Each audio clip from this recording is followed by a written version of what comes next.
अब सही हो गया। और इधर हमको बैठना है।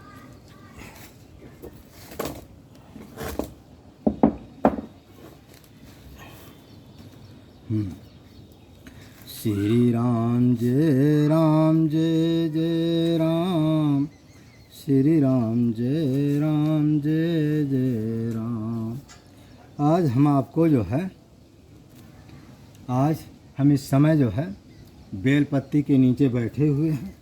बेलपत्ती के नीचे हम आप बैठे हुए हैं और बेलपत्ती की आज महिमा सुनाएंगे।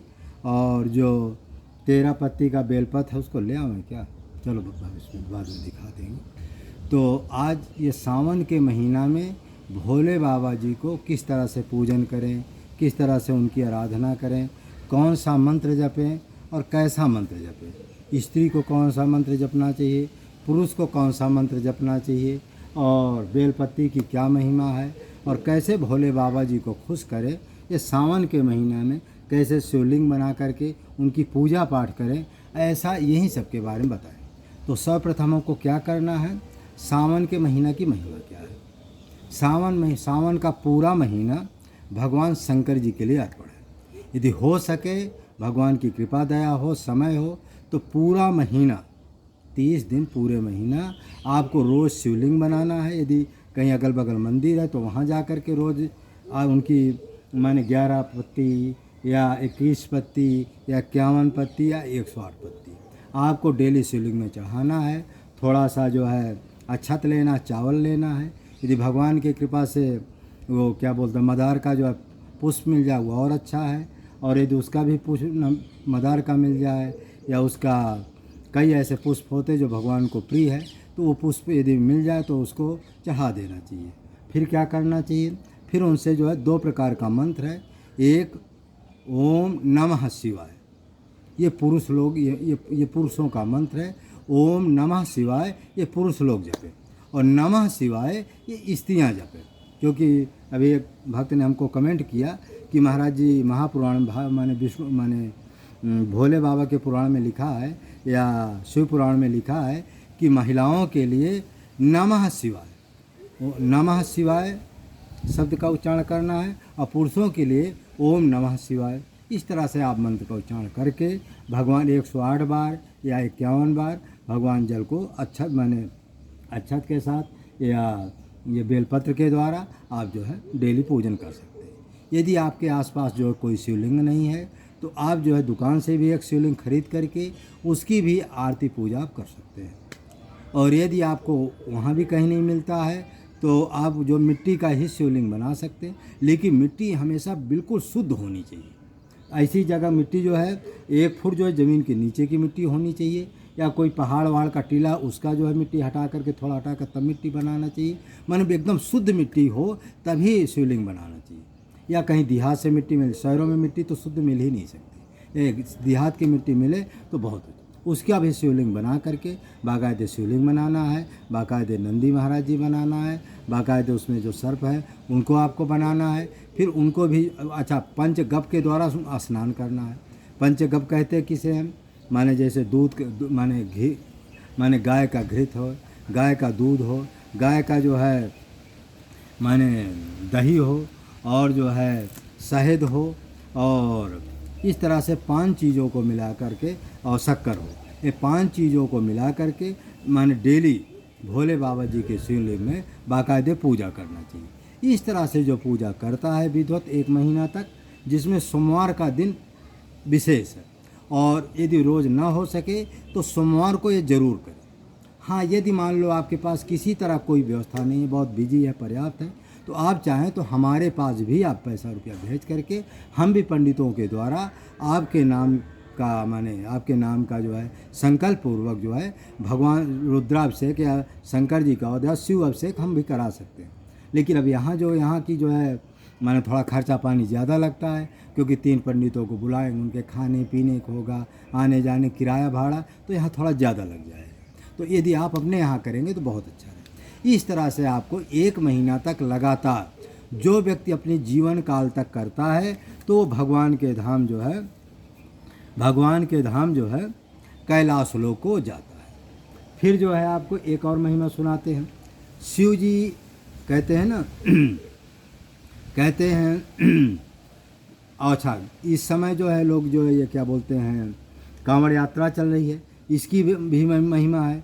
जो गंगा जल आन चढ़ई हैं, सो सायुज मुक्ति न पई हैं। जो गंगोत्री से जल ला करके रामेश्वरम में जल चढ़ाता है, या ये 1 महीना तक जो है ला करके किसी भी माने, वैसे तो माने रामेश्वरम की ज़्यादा महिमा है, लेकिन जो कुछ भी प्रतिष्ठित, जैसे चित्रकूट में हमारे मदगेंद्र स्वामी हैं, या माने भगवान शंकर जी हैं, जैसे काशी में हैं, जो ज्योतिर्लिंग हैं, ऐसी जगह भी यदि भगवान माने गंगोत्री का जल चढ़ाया जाता है, तब भी आपको पूरा पुण्य मिलता है।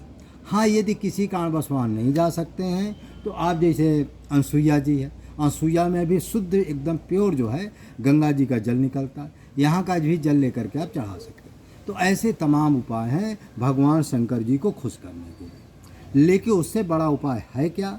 उससे बड़ा उपाय जो है गुरु। यदि कोई गुरु, यदि किसी महात्मा के माध्यम से यदि आप ये मंत्र ले लें, ओम नमः शिवाय या नमः शिवाय, भाई ओम नमः शिवाय ये पुरुषों के लिए है और नमः शिवाय ये स्त्रियों के लिए। यही मंत्र यदि किसी गुरु से लेकर के फिर इसका जप करें, कम से कम, यदि आगे तो इसका नियम है कम से 11 माला जरूर जपना चाहिए।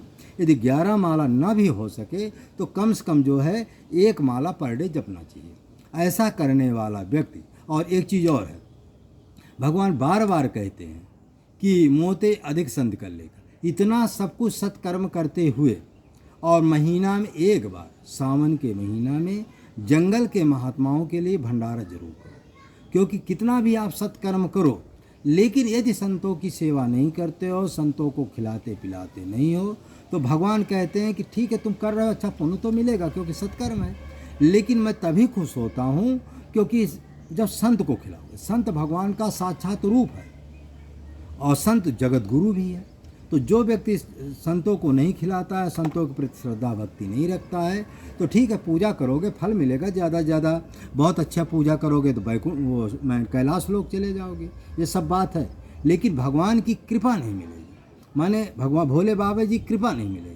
ठीक है, भोले बाबा कृपा दया करके धन दे देंगे, संपत्ति दे देंगे, वैभव दे देंगे, लेकिन धन संपत्ति वैभव मिलने के बाद बुद्धि खराब हो जाती है, और जैसे बुद्धि खराब होगी और गलत काम आप करने लगेंगे, मरने के बाद घोर नरक जाएंगे। क्यों? क्योंकि आपने भक्ति की याचना किया नहीं। अच्छा, भक्ति प्राप्त कैसे होती है? भगवान शंकर जी से कृपा, ठीक है ये मांग, लेकिन इसके बाद अंतिम समय प्रार्थना करो कि हे प्रभु मुझे आप अपनी भक्ति और राम जी की भक्ति दो। जब भोले बाबा जी से ये शब्द कहोगे तो वो प्रेरणा करेंगे कि तुम संत सेवा करो, और जब संत सेवा करने लगोगे तो संत में ही कोई ऐसा सिद्ध महात्मा आपको मिल जाएगा जो भोले बाबा जी का भी मंत्र बता देगा और भगवान राम जी का मंत्र बता देगा। तब आपको जो है, यदि भोले बाबा जी का बताएगा तो कैलाश लोक जाना पड़ेगा, और राम जी का बताएगा तो भगवान के धाम जाना पड़ेगा। इस तरह से बहुत सारे उपाय हैं। कांवड़ यात्रा की भी बहुत महिमा। जो नेम प्लेट का समय चला ये भी सत्य है कि इस समय जो कुछ विधर्मी लोग होते हैं, कि अधिकतर जो मुसलमान, जो सभी मुसलमान नहीं होते, उसमें कुछ शिया होते, कुछ दुष्ट प्रवृत्ति के मुसलमान, उनको आतंकवादी कहो। कुछ आतंकवादी जो विदेशों से आकर के छिप जाते हैं, बांग्लादेश पाकिस्तान से, वो लोग क्या करते हैं, बड़े बड़े जो ढाबा होते हैं जिनमें मुसलमानों का माने वहाँ का मुसलमान उसका हेड होता है, तो वहाँ वो माने कोई ना कोई बहाना कर रहने लगते हैं, और रहने के बाद जैसे वो हिंदू लोग वहाँ जाएंगे, खाएंगे पिएंगे, या तो उनकी रोटी में थूकेंगे, या पूरी दाल में ही थूक देंगे, या तो उसमें लोग शंका कर देंगे, या तो अभी मैंने देखा इसमें एक स्त्री को देख रहे हैं, एक स्त्री क्या है, एक महिला थी, महिला पुरुष था, वो जितने फूल को माने धागे में हर फूल में थूक लगा धोकता। तो ये भी ध्यान रखो, कभी भी जीवन में यदि मुसलमान से आपने कभी मुसलमान से पुष्प लेना ही नहीं आपको, क्योंकि वो पुष्प पता नहीं कैसे लाए, फिर ला करके पता नहीं किस जो है नापदान में उसको धुल करके झूठ लगा कर क्या किया। तो कभी भी ठाकुर जी के लिए कोई भी प्रसाद किसी मुसलमान से लेने लायक ही नहीं, क्योंकि जब एक व्यक्ति धोखा देता है तो सारे माने लोगों पर एक अविश्वास पैदा हो जाता है। इसलिए हमेशा ध्यान रखो, जिन पर पूर्ण विश्वास हो मुसलमान तो उस पर तो ले सकते हो, लेकिन जिस मुसलमान को आप बिल्कुल नहीं जानते हैं उसके पास जो खाने पीने को कोई सामान नहीं लेना है, ठाकुर जी का भोग तो लेना ही नहीं है, ठाकुर जी का माला पुष्प तक नहीं ले, क्योंकि मैं कल एक वीडियो में देख रहा था, एक जो है पुरुष जो है हर माला में हर पुष्प में थूक लगाता था, फिर पिरोता जाता था। एक जगह देखे रोटी में जो थूक बार बार रोटी जैसे मान बेलता उसमें थूक लगाता था और फिर बेल करके सेंकता था। एक जगह हमने देखा कि साग सब्जी, एक वो लैट्रिन का कुंड बनाए हुए हैं, माने नापदान का कुंड, लैट्रिन का कुंड नहीं, माने जैसे लैट्रिन का जो पानी जाता है और पूरे नहाने धोने का पानी जाता है, कुंड बनाए, उसी में और बिल्कुल काला है वो पानी, उसी में पूरी सब्जी पटकता है, फिर वो पटक उठा करके अपने जो है ठेला में रखता है, फिर उसको बेचता है। ऐसे दुष्ट लोग हैं। उनका वो एक किसी ने हमको बताया, या मुसलमानों लोगों ने जब डाटा फटका बताया कि हमारा लक्ष्य है कि हिंदुओं का धर्म को भ्रष्ट करना। किसी तरह से हिंदू का धर्म भ्रष्ट हो जाएगा, तो जब भ्रष्ट हो जाएगा तो स्वयं हमारी तरह आचरण करने लगेंगे और अधर्मी हो जाएंगे। और सत्य बात है, इस समय 50% जो हिंदू लोग हैं न हनुमान चालीसा का पाठ करते हैं, न साधु संतों को मानते हैं, न रामायण का पाठ करते हैं, न कहीं कथा प्रवचन करते हैं। वो लोग क्या है, मुसलमानों जैसा आचरण हो गए, राक्षस जैसी प्रवृत्ति हो गई। कई राक्षस आकाश से नहीं होते, जो पूजा नहीं करता, पाठ नहीं करता, जप तप नहीं करता, साधु संतों के प्रति कथा प्रवचन नहीं करता, वेद पुराणों को नहीं मानता है, जो ऐसे अधर्मी लोग हैं वही राक्षस है। राक्षस कोई आकाश से नहीं आते, उनके सींग नहीं होते। जो शास्त्र के विरुद्ध चलता है उसका नाम राक्षस, जो शास्त्र के अनुकूल चलता है उसका नाम है मानव, मन मनुष्य। तो दानो मानो इसी संसार में है। अब ये है कि मुसलमानों को थोड़ा हिंदुओं में क्या इस तरह गलत काम इसलिए नहीं करते क्योंकि उसके घर वाले उनको पीटने लगेंगे। और मुसलमानों में क्या है कि घर वाले भी सहयोग करते, नहीं बहुत अच्छा तू कर रहा है, क्योंकि वहाँ लिखा है कि जितना वो अधर्म करेंगे और उतना उनकी उन्नति होती है। राक्षस जैसे पहले थे, विश्वामित्र जी के यज्ञ में जाते थे, वहाँ जो मांस मदिरा फेंक देते, उसी तरह ये मुसलमान लोग होते, जो कुछ मुसलमान, सबकी नहीं कुछ, जा कर के इसी तरह हिंदुओं का धर्म बिगाड़ते हैं। तो जो नेम प्लेट का काम है वो सही बात है।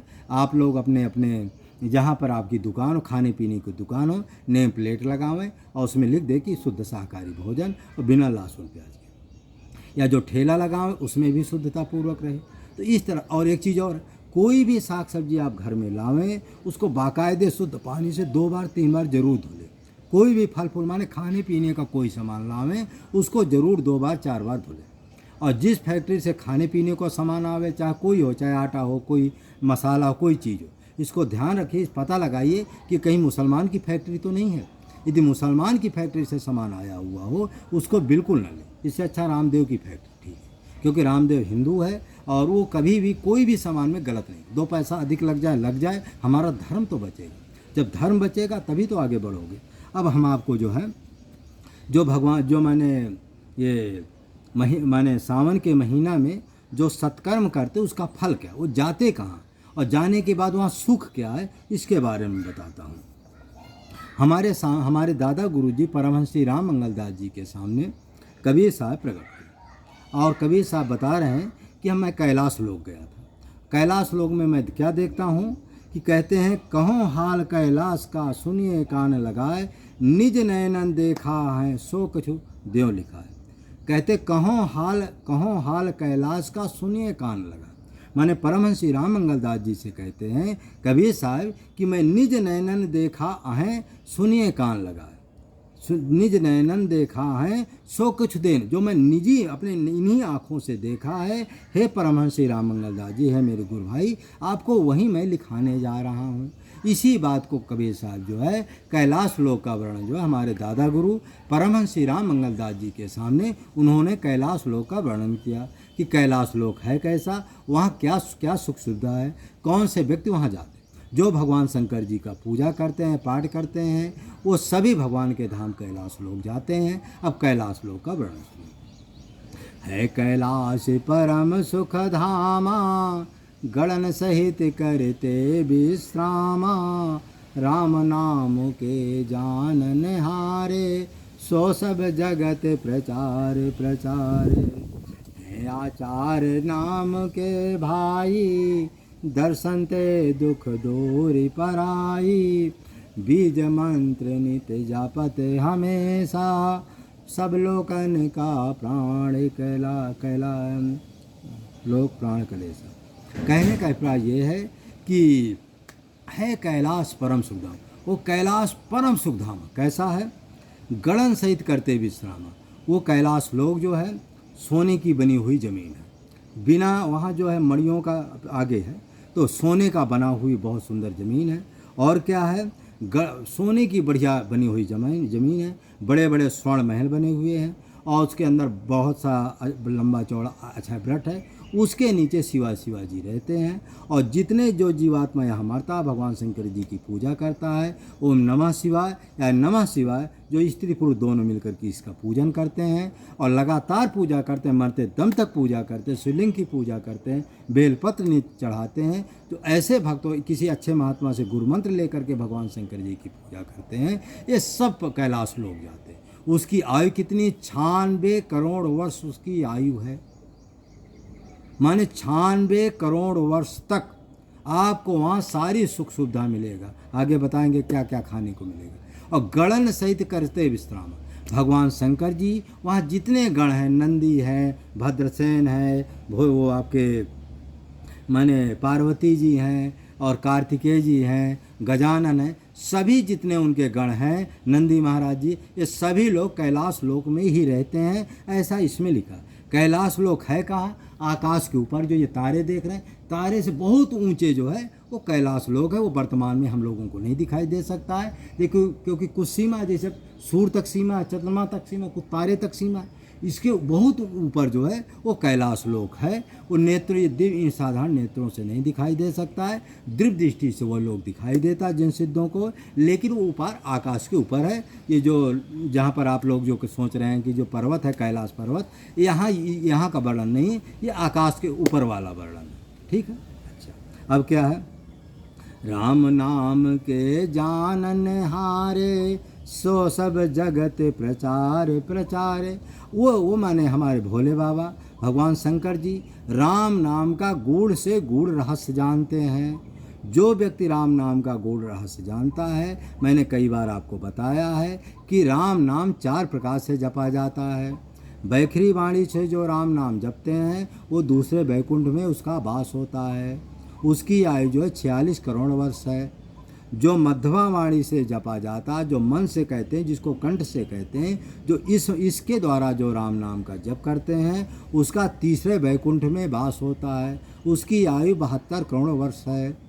जो पसंती, जो श्वासा से राम नाम का जप करते हैं, उसकी आयु 96 करोड़ है, वो चतुर्थ वैकुंठ में उसकी वास होता है, उसका 72 करोड़ वर्ष उसकी आयु। जो माने वही आयु जो है कैलाश लोक की भी 92 करोड़ वर्ष आयु है, और चतुर्थ वैकुंठ की भी 92 करोड़ वर्ष आयु है। दोनों की आयु एक बराबर है, लेकिन बस इतना है कि जो वैकुंठ में है वहाँ जो है पर नारायण का वास होता है, और हमारे कैलाश में आपके पार्वती और भोले बाबा जी का वास है। बस इतना आयुष एक है, और वहाँ खान पान भी एक, वहाँ भी सोने का महल बना हुआ है और वहाँ भी सोने का महल बना हुआ है। बस इतना है कि वहाँ मानसरोवर है, वहाँ मानसरोवर नहीं है, वहाँ जो है बिरजा नदी है। फिर वहाँ बिना आधार के झूला पड़ा हुआ है आपके वैकुंठ में, लेकिन वहाँ जो है कैलाश लोक में जो है बड़े बड़े सोने का महल बने हुए है।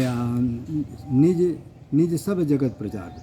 फिर भगवान शंकर जी कहते हैं कि जो ये सृष्टि की रचना की गई है, तो भगवान शंकर जी कहते हैं ये सृष्टि की रचना मैंने राम नाम के बल पर ये पूरी सारी सृष्टि की रचना किया है, तीनों लोकों की रचना किया है, और जो कुछ आपको दिखाई देता है सब राम नाम के बल पर है। राम नाम के सिवा तीनों लोकों में, अनंत ब्रह्मांडों में कोई जो है चमत्कार आपको नहीं मिलेगा। जो कुछ दिखाई दे रहा है सब राम नाम का ही चमत्कार है। राम नाम की शक्ति से ये सारे लोग टिके हुए हैं, राम नाम की शक्ति सूर्य चंद्रमा टिके हुए हैं, राम नाम के बल से ही ये जो है सारे लोग टिके, ऐसा भगवान स्वयं कहते हैं। बीज मंत्र हर जपते हमेशा, सब लोकन का प्राण कलेसा। भगवान शंकर जी कहते हैं जो अजपा जाप है, जिसको सूरज शब्द राजयोग कहते हैं, कई लोगों में इसको अलग अलग शब्द हैं, लेकिन इसको सात समाधि का भी शब्द है। इसी सूरज शब्द योग से सात समाधि आती है। कुछ जो संप्रदाय के लोग इसको गलत मानते हैं। गलत क्या है, इसका गलत प्रचार करते हैं। उनको सूरज शब्द राजयोग का अर्थ ही नहीं पता है। क्योंकि सूरत शब्द राजयोग का अर्थ ये होता है अचपाजा, और उसका अर्थ एक चीज़ और होता है कि किसी भी संप्रदाय में, पुराने संप्रदायों में, ग्रंथों में सूरत शब्द का राजयोग का वर्णन है, लेकिन जो वर्तमान कोई मैंने संप्रदाय जो खोले हैं कि साहस समाधि क्या, सूरत शब्द, ये बेफालतू है, क्योंकि उनको पता ही नहीं कि सूरत शब्द है क्या। माने जो राम नाम है वही सूरत शब्द है, उसी राम नाम से ही आपको साहस समाधि है। जो राम नाम का जप नहीं कर सकता है, जो राम जी का भजन नहीं कर सकता है, वो सूरत शब्द राजयोग उसके पास कुछ जानता ही नहीं है। जो राम नाम का जप नहीं कर सकता है वो साहस समाधि कर ही नहीं सकता है। इसलिए जितनी समाधियाँ हैं, जितने संप्रदाय हैं, यदि उसमें राम नाम का शब्द नहीं और राम नाम का प्रचार नहीं करते, राम जी को नहीं मानते हैं, तो उनका ना कोई संप्रदाय है, ना कोई उनका जो है योग क्रिया है। उनका जो क्रिया है झूठी मूठ की क्रिया है। जो संप्रदाय का प्रचार कर रहा सब झूठा मूठा है। यदि राम जी को नहीं माना, राम जी का नाम को नहीं माना और राम जी को नहीं मानता है, तो उसके सारे संप्रदाय व्यर्थ हैं। वो उसमें कभी भूल करके भी ना जाओ, क्योंकि हमने कई लोगों को देख, कई लोग सूरत शब्द राजयोग का प्रचार करते हैं, कई लोग साहस समाधि का प्रचार, लेकिन सूरत शब्द राजयोग का प्रचार तो करते हैं, लेकिन राम नाम, भाई राम नाम ही तो सूरत शब्द है, राम नाम से ही तो साहस समाधि लगती है। जब राम नाम आप नहीं जपेंगे तो किस आधार पर सूरत शब्द आप जान पाएंगे? यदि राम नाम नहीं जपेंगे किस आधार पर साहस समाधि आपको लगेगी? तो राम नाम तो जपना पड़ेगा। और राम नाम क्या कक्षा 1 की पढ़ाई है। जब कक्षा 1 में आप नहीं पढ़ेंगे, माने ककहरा नहीं पढ़ेंगे, ABCD नहीं पढ़ेंगे, कैसे PhD पहुँचे, माने BSc MSc में पहुँचोगे? तो जो भी लोग जो है माने राम नाम को छोड़ करके फिर कहते हैं साहस समाधि हम लगाने सिखाते हैं, कोई कहता योग क्रिया हम सिखाते हैं, कोई कहता हम सूरत शब्द राजयोग सिखाते हैं, कोई कहता है कुंडलनी शक्ति सिखाते हैं। ये सब जनता को बेवकूफ़ बना रहे, क्योंकि राम नाम के बल से ही कुंडलनी शक्ति जागृत होती है। राम नाम के बल से जो है खड़ चक्र वेधन होते हैं। राम नाम के बल पर सातों कमल खिलते हैं। राम नाम के बल पर जो ये चक्र हैं ये चलते हैं। राम नाम के बल पर सिद्धि आपको प्राप्त होती है। तो राम नाम के सिवाय इस कलयुग में कोई दूसरा उपाय है ही नहीं। हाँ, कुछ उपाय है जैसे हठ योग की, प्राणायाम की, लेकिन प्राणायाम करने वाले साधक को जो है उसमें कोई सूरत शब्द योग नहीं है, उसमें कोई साहस समाधि नहीं है, वो एक हठ योग की क्रिया है। उस हठ योग क्रिया में केवल आपको ये हो सकता है कि आपको छोटी मोटी सिद्धि मिल सकती है, ठीक है, भूत भविष्य भी किसी का बता सकते, ये भी मिल सकता, लेकिन न भगवान उसको मिलेंगे आपको, न भगवान का धाम मिलेगा, न भगवान की लीला मिलेगा, कुछ भी आपको ये नहीं मिलेगा। हाँ, मरने के बाद आपको मुक्ति मिल जाएगी, मोक्ष मिल जाएगा। मोक्ष का अर्थ होता है कि मरने के बाद प्रकाश में लीन हो जाना, आपका अस्तित्व मिट जाना। खैर थोड़ा कल्याण का मार्ग तो है, लेकिन भगवान की प्राप्ति का ये मार्ग नहीं। तो इसलिए हमेशा ध्यान रखो, इस कलयुग में कलयुग जोग जग न ज्ञाना, एक आधार राम गुण गाना। कलयुग में हठ योग की क्रिया, प्राणायाम की क्रिया, ये सब क्रियाएं नहीं चल रही है। इस समय कलयुग युग में केवल राम नाम कहते हैं। सो कलिकाल कठिन और गारी, पाप परायण सब नर नारी। इस कलयुग में सभी लोग पापी हैं, सबके पास आचार विचार नहीं है और खान पान की शुद्धता नहीं, इसलिए कोई भी इस समय जल्दी योग क्रिया कर नहीं सकता है। इसलिए सबसे सरल है राम नाम का जप। अब राम नाम की जप की प्रक्रिया आपको बता दिया कि आपको 6 महीना तक वैखरी वाणी से जप करना है, फिर 6 महीना मन से जप करना है, फिर 6 महीना श्वासा से जप करना है। जब इतनी क्रिया आपको मिल जाए फिर आपको सदगुरु की ज़रूरत है। चाहे हनुमान जी आवें, चाहे भोले बाबा जी आवें, शंकर जी आवें, चाहे कोई सिद्ध महात्मा, या कोई को हनुमान जी प्रेरणा करके कह दे फलाने संत के पास चले, ऐसे कोई संत मिल जाए तब आपको वो सूरत शब्द राजयोग की विद्या बताएगा, तभी आपको सात समाधि की प्रक्रिया बताएगा, और तभी आपको जिस निर्गुण राम नाम की हम चर्चा करते हैं उस निर्गुण राम नाम के द्वारा ही, उसी को सूरत शब्द कहते हैं, उसी निर्गुण राम नाम के द्वारा सात समाधि होती है, उसी के द्वारा कुंडलनी शक्ति, उसी निर्गुण राम नाम से कुंडलनी शक्ति जागृत होती, उसी निर्गुण राम नाम से जो चक्र चलते हैं, उसी निर्गुण राम नाम से दृष्टि खुलती है, उसी निर्गुण राम नाम से जो है हृदय में भगवान के दर्शन होते हैं, उसी निर्गुण राम नाम से साकेत लोग में वास होता है, उसी निर्गुण राम नाम से जो अष्ट सिद्धि नौ निधियाँ मिलती है। इसलिए राम नाम के सिवा जो निर्गुण राम नाम से जो है लिखा ना, साधक नाम जपहि लय लाए, हों सिद्ध अनमादिक पाए। उसी राम नाम से आपको सात समाधि होती है, उसी राम नाम से भूत भविष्य आप सब जान सकते हैं, उसी राम नाम से आपको बड़े बड़े सिद्धों के दर्शन होते हैं, उसी निर्गुण राम नाम से जो है आपको देवी देवताओं के प्रत्यक्ष दर्शन होते हैं। इसके सिवा दूसरा कोई उपाय नहीं। इसलिए आप लोग जो सब जिस मार्ग में जो व्यक्ति है, सब कुछ छोड़ करके जो गुरु राम नाम का प्रचार करता हो, राम नाम के बारे में बताता हो, उसी के पास जाकर पहले गुरु राम नाम का मंत्र लो। फिर उसके आगे बढ़ने पर गुरु से चारों विद्या पूछो कि महाराज जी पहले आप राम नाम बताइए, फिर आपको जो है मन से जो राम नाम जपा जाता उसको भी बताना पड़ेगा, फिर श्वासा से बता।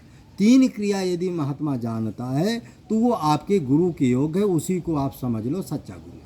और स्वयं 3 घंटा 4 घंटा वो बैठ करके ध्यान समाधि लगाता हो, तब समझो वो सच्चा गुरु है, आपके गुरु योग बनने योग है, वो तुम्हारा बेड़ा पार कर देगा, कुछ आपको अनुभव करा सकता। यदि इतना गुण उसमें नहीं है तो समझो वो गुरु के योग नहीं है।